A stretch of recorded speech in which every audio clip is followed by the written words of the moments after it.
एक होता है ना, थोड़ा बंद बंद सा होता है, थोड़ा गंदा होता है। हमारे यहाँ थाने इतने साफ तो आपको पता होते नहीं है। फिरोजाबाद थाना वैसे मैंने सुना है बाकी थानों से बहुत बेहतर है।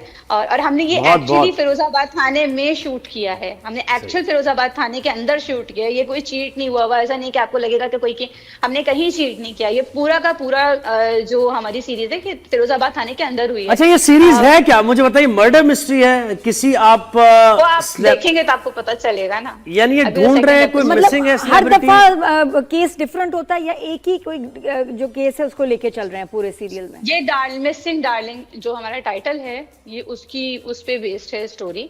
तो एक मर्डर हुआ है, ये एक मर्डर की इन्वेस्टिगेशन है, आप ये कहना चाह रहे हैं? मैं मर्डर भी नहीं कहना चाह रही वो, मर्डर भी नहीं, मिसिंग है बस। एक मिसिंग पर्सन का केस मिसिंग है। है। हाँ, ये मिसिंग पर्सन का लेकिन केस है। जो एक ही फर्स्ट को। हमारा एपिसोड था उसमें सिर्फ हमने प्लॉट सेट किया था कि ताकि पब्लिक को और व्यूअर्स को ये पता चले कि अच्छा ये काम कर रहे हैं और इन्होंने आगे ये करना है। और अब जो हमारा सेकंड एपिसोड आया और अब इंशाल्लाह थर्ड एपिसोड आएगा, सेकंड एपिसोड में पता चल गया कि डार्लिंग ये रियल लाइफ स्टोरी है किसी की, किसी शख्सियत पर आपने बनाया या ये इमेजिनरी है? नहीं नहीं, ये कोई रियल लाइफ स्टोरी मतलब नहीं है। लोग कमेंट्स में कह रहे थे ना कि हुमैरा असगर केस से इंस्पायर्ड है, या एक दो और भी उन्होंने एग्जांपल्स दी कि जी क्या उनसे टिकटॉकर की क्योंकि बात आई तो क्या उससे इंस्पायर्ड है? तो आपको फील हुआ कि किसी से इंस्पिरेशन ली हुई है किसी केस से? नहीं नहीं, क्योंकि हमसे ये सब चीजें डिस्कस हुई थी, ऐसा कुछ भी नहीं है। ये यासिर ताज और यासिर हुसैन की एक अपनी इमेजिनेशन कैरेक्टर्स हैं। हाँ, ओरिजिनली उनके अपने इमेजिनेशन के साथ जो उन्होंने कैरेक्टर्स बनाई है वो हैं। ऐसा कुछ भी नहीं है, कोई किसी से इंस्पायर्ड किसी की लाइफ पे नहीं बनी है। अच्छा, मिसिंग डार्लिंग क्या मतलब? डार्लिंग क्यों मिसिंग? डार्लिंग एक्चुअली जो कैरेक्टर है उसका जो इंस्टाग्राम हैंडल है, जो आपने देखा होगा शाहूद भाई ने जब यासिर को फर्स्ट एपिसोड में कॉल करते हैं तो वो पूछता है कौन गुम गई, कहते हैं हीरोइन गायब हो गई। तो कौन सी हीरोइन? वो बहुत सारी एक्ट्रेसेस के नाम लेते हैं तो कहते हैं कि अरे यार वो डार्लिंग गायब हो गई है, जो क्योंकि एक्चुअली उसका जो इंस्टाग्राम हैंडल है और टिकटॉक हैंडल है वो डार्लिंग है। जैसे कि इतनी अजीब बात है, मैंने इतनी मर्डर मिस्ट्रीज देखी है हॉलीवुड की भी, उसमें ज्यादातर में ना हमेशा मर्डर किसी सेलिब्रिटी का ही होता है, कोई फिल्म स्टार, ज्यादातर फिल्म स्टार। कैसे डरते पता नहीं, मैंने डरते हुए पता है क्यों ऐसी फिल्में बनाते हैं, ये बहुत होता है। अल्लाह खैर करेगा। लेकिन हाँ, आपको मजा आएगा ये देख के क्योंकि थोड़ा डिफरेंट है। अच्छा। बाकी स्टोरीज से थोड़ा अलग है। थोड़ा ये मुझे लगा कॉमेडी भी है शायद ये कहीं ना कहीं। मिसिंग डार्लिंग से आपने कहीं ना कहीं एक ये दिया है मैसेज लोगों को, है ना? ये यासिर हुसैन है तो फिर कॉमेडी तो आएगी थोड़ी थोड़ी। अच्छा, आपके लिए क्या चैलेंजिंग था किरण, बताएं? The uniform, the shoots, long hours, heat, weather, क्या था चैलेंजिंग? बहुत आउटडोर शूट करना बहुत चैलेंजिंग था। सबसे पहले यूनिफॉर्म कैरी करना, क्योंकि मुझे था कि मैं यूनिफॉर्म में अच्छी लगूं और एक्सेप्ट कर लें लोग मुझे उस तरीके से। और मैंने जितने कमेंट्स देखे वो यही था कि बहुत रूड है, ये है वो है। और मैं उस पे उन कमेंट्स पे खुश हूँ कि हाँ ठीक है, अगर ये लोग मुझे रूड कह रहे हैं कि एक पुलिस वाली और ये बहुत रूड है, क्योंकि पुलिस वालियाँ ऐसी ही होती हैं। आपका अगर कभी अल्लाह ना करे आपका एनकाउंटर है, लेकिन आप देखिएगा वो ऐसी ही होती हैं, वो ज्यादा मुस्कुरा के बात नहीं करती हैं, वो ऐसे ही थोड़ा गुस्से से रह के बात सख्ती is a requirement of their job. अच्छा, इसका मतलब है कि एग्जैक्टली इसका मतलब है जो केसेस हो चुके हैं, जो केसेस हो चुके हैं उनसे ये मतलब कोई इंटेंशनल नहीं है, वैसे ही रिलेट कहीं कहीं कर जाता है कि उनके पेरेंट्स से जब इन्वेस्टिगेशन हो रही है तो वो कह रहे हैं कि हमें पसंद नहीं था ये जो काम करती थी, और ये भी आके मिलके गई थी, आके मिलके गई थी और अपार्टमेंट में रहती थी। तो अभी तो देखें 14 एपिसोड्स है ना हमारे, 14-15 एपिसोड्स होंगे, तो हर एपिसोड में एक नई कहानी, नई चीज आपको सुनने को मिलेगी।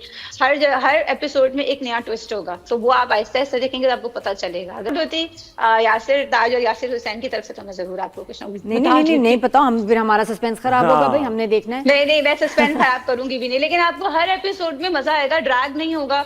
आपको ये नहीं लगेगा कि यार ये ड्रैग हो रहा है या फिर इसको थोड़ा खींच रहे हैं, ऐसा कुछ भी नहीं है। ये जरूर हर एपिसोड में हर फ्रीज के बाद आप परेशान हो जाएंगे कि अब क्या होगा। अच्छा, मुझे किरण बताओ, तुम्हारी मैं वीडियोस कुछ देख रही थी तो उसमें तुम्हारी जो वेट लॉस जर्नी है वो बड़ी इंटरेस्टिंग थी कि तुमने वेट लूज किया सर्टेन टाइम में, और वो बड़ा कमाल था ट्रांसफॉर्मेशन।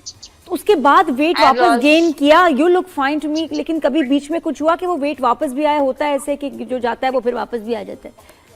हाँ, होता है, लेकिन अल्हम्दुलिल्लाह मेरे साथ नहीं हुआ। मैंने दूसरी दफा वेट लॉस किया, मैंने पहले रोहाम के बाद वेट लॉस किया, फिर अभी दोबारा मेरी बेटी हुई थी तो मेरा अब लाइक गेन 30 kgs, तो फिर मैंने वो 30 kg फिर 6 मंथ्स में लूज किया।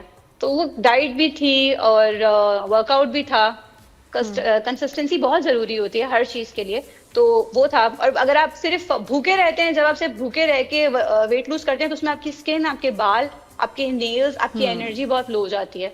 लेकिन मैंने वो नहीं किया था। मैंने तो तुम क्या किया था? तुमने क्या किया था बताओ ना जरा, पूरा को टोटके भी बता दो, कोई है सुबह उठ के फलां नहीं, मैंने कोई टोटके नहीं किए। नहीं, कोई टोटके नहीं किए मैंने अपनी डाइट अच्छी रखी थी। मेरी एक प्रॉपर मेरा ट्रेनर है, उसने मेरी ट्रेनिंग की थी और उसी ने मुझे डाइट प्लान बनाया था और मैंने उस डाइट प्लान को फॉलो किया। मैंने रोटी छोड़ दी थी, मैं शुगर नहीं लेती, मैं ज्यादा नमक नहीं लेती, मैंने रोटी छोड़ दी थी, चावल छोड़ दिए थे। और कितना अर्सा लगा फिर ये 30 kg सारे चले गए या कुछ है एक आध कहीं छुपा हुआ? नहीं, गॉन? नहीं, I am 57 kg now. So you lost it all, very nice. What? और सेकंड टाइम अराउंड। अच्छा ये बताओ किरण, जब आप काम करती हो, बेटी की अभी क्या एज है? मेरी बेटी माशाल्लाह 1.5 साल की है। माशाल्लाह। तो इतने बता ना, छोटे भी इतने, एक तो प्यारे बच्चा, हर वक्त याद आना, उसको छोड़ के जाती हो काम पे, कैसे मैनेज करती हो? तो 50-60 दिन कभी ड्रामा चल जाता है, 40 डेज, मतलब काफी दिन लगते हैं, बहुत लॉन्ग आवर्स होते हैं। फिर बेटी को कौन देखता है और तुम कितना मिस करती हो? बच्चे जाहिर दोनों बहुत याद आते हैं। और वैसे भी मैं अभी भी मैं इसीलिए जागी हुई हूँ कि मेरे बेटा भी स्कूल का था, तो इसलिए मैं जाग रही थी। बच्चे मेरे इन लॉज जो हैं वो बहुत सपोर्टिव हैं, मेरी मदर इन लॉ बहुत सपोर्टिव है, मेरे हस्बैंड बहुत सपोर्टिव हैं। तो जब तक हस्बैंड होते हैं तो वो देखते हैं, साथ नैनी होती है वो देखते हैं, उसके बाद फिर मेरी मदर इन लॉ है, फिर वो देखती हैं। और किरण आप काम बहुत कम करती हैं, क्यों ऐसा? क्या ऑफर्स नहीं आती या खुद आप नहीं कहती कि मेरे पास या पसंद नहीं आता प्रोजेक्ट? नहीं, मैंने ऐसी कोई बात नहीं, एक्सक्लूसिव नहीं है। मैंने काम किया था बीच में, फिर छोड़ दिया था, क्योंकि जब मेरी बेटी हुई थी मैंने बहुत गेन कर लिया था, 32-35 kgs मैंने गेन किया था। फिर उस वेट को लूज करने में बहुत टाइम लगता है, औरतों को बहुत अच्छा जाना पता है कितना टाइम लगता है वेट लूज करने में फिर। और इस वजह से फिर मैंने काफी वेट लूज किया। फिर मैं एक प्रोजेक्ट कर रही थी, वो समहाउ किसी वजह से हो नहीं पाया। फिर मैं यासिर से जब मंकी बिजनेस पे उनके मिली तो फिर ही ऑफर्ड मी दिस कैरेक्टर। तो किरण, इस पे से वजन की, वेट और फिटनेस की, मैं तो उसको कहती हूँ फिटनेस की तरफ, वेट गेन लूज, उससे ज्यादा फिटनेस बड़ी इंपॉर्टेंट है, खास तौर पे स्क्रीन पे। अब क्या होता है कि कुछ एक्टर्स होते हैं जिनको हम देखते हैं, बड़े कमाल एक्टर्स हैं, और उनका एकदम एक प्रोजेक्ट में ठीक लगता है, अगले प्रोजेक्ट में हमें लगता है कि उन्होंने बहुत वेट गेन किया हुआ है, फिटनेस लेवल डिस्टर्ब है। और फिर जब आप कोई कमेंट्स में क्रिटिसाइज करते हैं या कोई वैसे रिव्यू में बोलता है, तो लोग कहते हैं कि जी वेट के ऊपर क्यों बात कर रहे हैं जी, आप बॉडी शेमिंग हो रही है। आपको क्या लगता है कितना इंपॉर्टेंट है इस जॉब में अपने आप को बिल्कुल फिट रखना और अपना वेट जो है कंट्रोल में रखना? क्या ये पार्ट ऑफ द जॉब है या ये फर्क नहीं पड़ता जो जैसे भी हो? नहीं, ये पार्ट ऑफ द जॉब है। हमारी जॉब ऐसी जिसमें हमारे बाल, हमारा मेकअप, हमारे कपड़े, हमारा फेस, हमारी स्किन, हमारी बॉडी, हर चीज बहुत अच्छी लगनी चाहिए। शोबिज़ है ना, तो शो अच्छा ही दिखेंगे तो फिर अच्छा लगेगा। और अगर हमें भी क्रिटिसाइज, ये वाला क्रिटिसिज्म तो पॉजिटिवली लेना चाहिए। अगर आपको वेट के ऊपर क्रिटिसाइज किया जा रहा है तो बेहतर है कि आप फिर अपने वेट पे काम करें, बैलेंस रखें उसको। वो बैलेंस हो भी नहीं पाता अक्सर लोगों से, क्योंकि आपको पता है हमारा जो वर्किंग आवर्स हैं वो बहुत ज्यादा हैं। सुबह 9 बजे से रात 9-10 बजे, कभी कभी 11 भी बज जाते हैं, बहुत लंबा टाइम होता है, तो वो नहीं कर पाते हैं शायद, इसीलिए।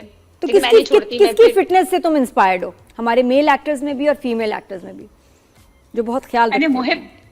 मोहिब के साथ अभी हमने काम किया है, हमने देखा मोहिब माशाल्लाह बहुत फिट है। अच्छा, और क्या करते हैं, क्या रूटीन है उसकी, बताओ जरा, सीक्रेट बताओ, क्या खाता है? सीक्रेट तो मुझे नहीं पता, लेकिन मैंने देखा है कि उनका खाना उनके घर से आता है।